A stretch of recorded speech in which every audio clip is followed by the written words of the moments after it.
اللہ رب العزت قرآن مقدس میں ارشاد فرماتا ہے وَمَا أَصَابَكُم مِّن مُّصِيبَةٍ فَبِمَا كَسَبَتْ أَيْدِيكُمْ وَيَعْفُو عَن كَثِيرٍ، اور تمہیں جو مصیبت پہنچی وہ اس سبب سے ہے جو تمہارے ہاتھوں نے کمایا، اور بہت کچھ تو اللہ معاف فرما دیتا ہے۔ میرے پیارے آقا صلی اللہ تعالی علیہ وسلم کے پیارے دیوانوں، الحمدللہ ہم مسلمان ہیں، اور مسلمان کا ہر کام اللہ اور اس کے پیارے حبیب کی خوشنودی کے لیے ہونا چاہیے، مگر بدقسمتی سے آج ہماری اکثریت نیکی کے راستے سے دور ہوتی جا رہی ہے۔ شاید اسی وجہ سے ہمیں طرح طرح کی پریشانیوں کا سامنا ہے۔ کوئی بیمار ہے تو کوئی قرض دار، کوئی گھریلو ناچاقیوں کا شکار ہے تو کوئی تنگ دست اور بے روزگار، کوئی اولاد کا طلبگار ہے تو کوئی نافرمان اولاد کی وجہ سے بیزار، الغرض ہر ایک کسی نہ کسی مصیبت میں گرفتار ہے۔ اللہ قرآن مقدس میں فرماتا ہے اے لوگو، تمہیں جو مصیبت پہنچی ہے وہ اس سبب سے ہے جو تمہارے ہاتھوں نے کمایا، اور بہت کچھ تو اللہ معاف فرما دیتا ہے۔ یقیناً دنیا اور آخرت کی ہر پریشانی کا حل اللہ اور اس کے حبیب کے بتائے ہوئے کاموں میں لگ جانا ہے۔ حضرت سیدنا ابو بکر صدیق رضی اللہ تعالیٰ عنہ فرماتے ہیں جو اللہ کے کاموں میں لگ جاتا ہے اللہ اس کے کاموں میں لگ جاتا ہے۔ مسلمانوں کے لیے سب سے پہلا فرض نماز ہے، مگر افسوس کہ آج ہماری مسجد ویران ہے۔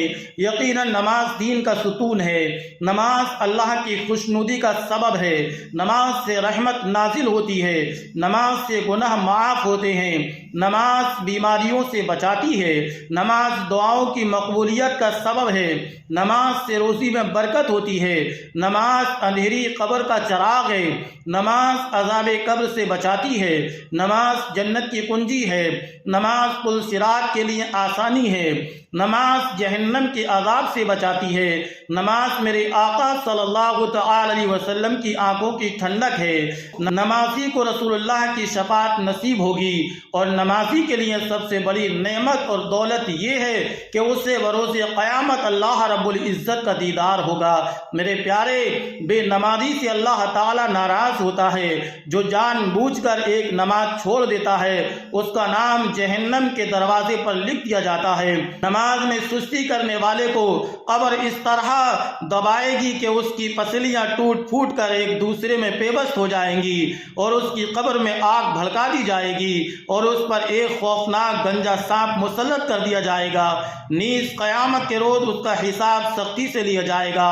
جان بوجھ کر نماز قضا کرنے والوں کے بارے میں قرآن پاک میں اللہ فرماتا ہے فَوَيْلٌ لِّلْمُصَلِّينَ الَّذِينَ هُمْ عَن صَلَاتِهِمْ سَاهُونَ، ان نمازیوں کی خرابی ہے جو اپنی نماز سے بھولے بیٹھے ہیں۔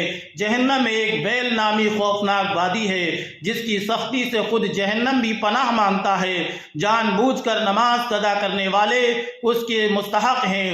قصداً نماز قضا کرنے والوں کے لیے احادیث مبارکہ میں بھی عذاب وارد ہوئے ہیں۔ قرآن مقدس میں ہے کہ جب جنتی جہنمیوں سے پوچھیں گے کہ تمہیں کون سا عمل جہنم میں لے گیا، تو وہ نہایتی حسرت اور افسوس کے ساتھ جواب دیں گے لم نکو من المصلین ولم نکو نطعم المسکین وکنا نخوض مع الخاضعین وکنا نکذب بیوم الدین حتی اتانا الیقین۔